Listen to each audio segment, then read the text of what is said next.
दोस्तों नमस्कार, my nation YouTube मंच पर आपका स्वागत है। दोस्तों आज हम बात करेंगे बिहार में जो जातिगत जनगणना हुई है, कास्ट सेंसस हुआ है, जिसको जातिगत सर्वे का नाम दिया गया है। नीतीश सरकार ने बड़ी खूबसूरती से इसको जातिगत सर्वे का नाम दे करके और ये जनगणना करवाई और उसका रिपोर्ट भी जारी कर दिया गया।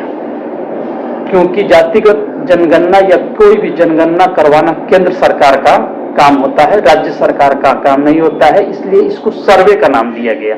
और कहीं ना कहीं नीतीश सरकार और जो उनके सहयोगी हैं वे इसमें कामयाब होते नजर आ रहे हैं। अब चूंकि रिपोर्ट भी जारी हो गया है तो काफी कोलाहल है, पूरे देश में खलबली मची हुई है।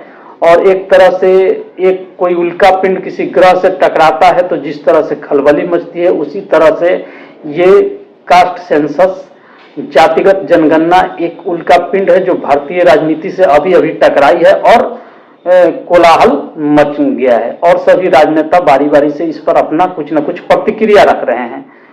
वहीं अब देखा जाए तो आंकड़ों के हिसाब से बिहार सरकार ने सोमवार को जातीय गणना के आंकड़े जारी कर दिए।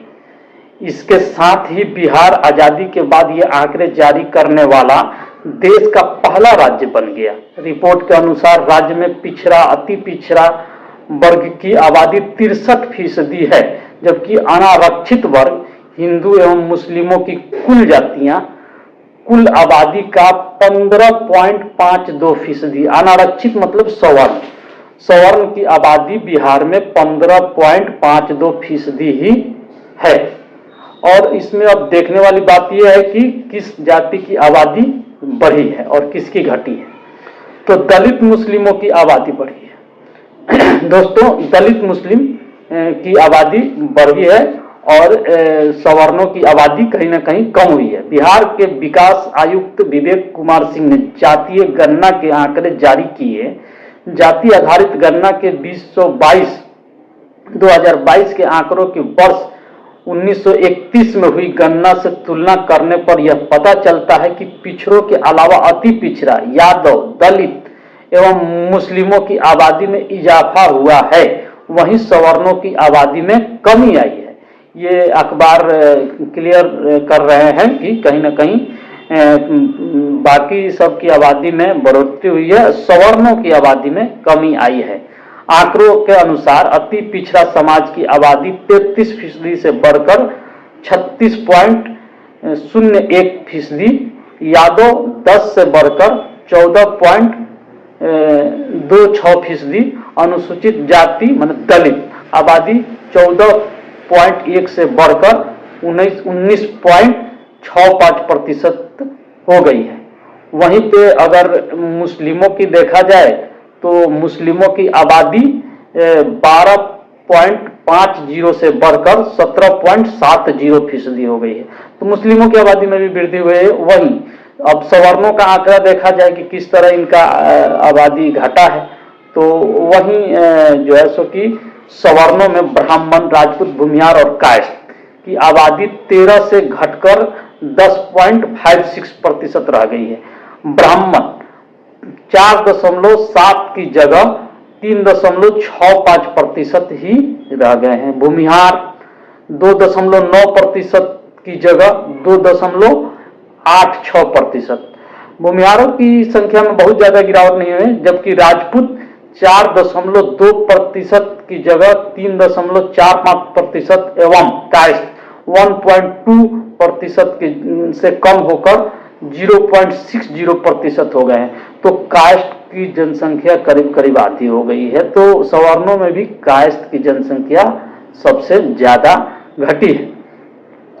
तो अब कुछ राजनेताओं के बयान ले लेते हैं कि किस राजनेता ने इस पर क्या प्रतिक्रिया दी है।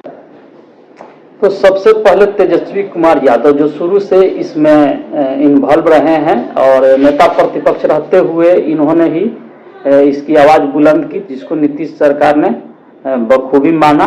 लफ्ज ब लफ्ज उस पर ये नीतीश सरकार ने इस पर अमल किया। तो तेजस्वी यादव ने क्या कहा कि आज ऐतिहासिक दिन है। जाति आधारित गणना की रिपोर्ट से अब गरीबों के लिए योजनाएं बनाने में मदद मिलेगी। केंद्र सरकार को यह काम देश भर में करना चाहिए।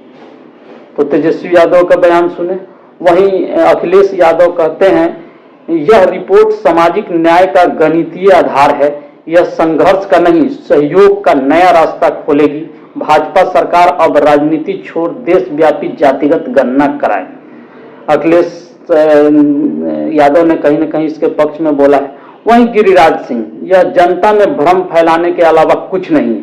गिरिराज सिंह ने कहा कि यह जनता में भ्रम फैलाने के अलावा कुछ नहीं है। नीतीश और लालू के कार्यकाल में सरकार ने गरीबों का क्या उद्धार किया, कितनी नौकरी दी, उन्हें इसका रिपोर्ट कार्ड देना चाहिए। तो गिरिराज सिंह कहीं न कहीं इसके विपक्ष में बोले हैं, जबकि सुशील कुमार मोदी का कहना है कि आरजेडी इसका क्रेडिट न ले, हम लोग सरकार में रहते ये पास करवाया था और जातिगत जनगणना के लिए हम लोगों ने सरकार में रहते इसकी शुरुआत की थी। तो भाजपा के ही दो नेता के दो तरह के बयान आ रहे हैं। तो इस तरह से देश भर व्यापी भर के सारे नेताओं का बयान आ रहा है और कहीं ना कहीं नरेंद्र मोदी का भी इस पर प्रतिक्रिया आ चुका है। उन्होंने एक सभा के दौरान बड़ी खूबसूरती से इनडायरेक्ट रूप में इस पर टिप्पणी की है और वे बोले हैं कि विकास विरोधी लोग जात पात के नाम पर आज भी बांट रहे हैं, विकास विरोधी लोग जात पात के नाम पर। तो कहीं ना कहीं ये बिहार के जातिगत जनगणना और कास्ट सेंसस का ही पर ही उनका बोला गया वक्तव्य है। तो दोस्तों देखिए आगे अब क्या होता है, आगे बहुत कुछ होने वाला है। ये देशव्यापी लहर और मंडल 2 के शुरुआत है। खबरों में से चुनकर सबसे अच्छा और उपयोगी खबर आपके लिए लाता हूं, इसलिए माय नेशन चैनल को सब्सक्राइब कीजिए, वीडियो को लाइक कीजिए और ज्यादा से ज्यादा शेयर कीजिए। बहुत बहुत धन्यवाद, बहुत बहुत धन्यवाद।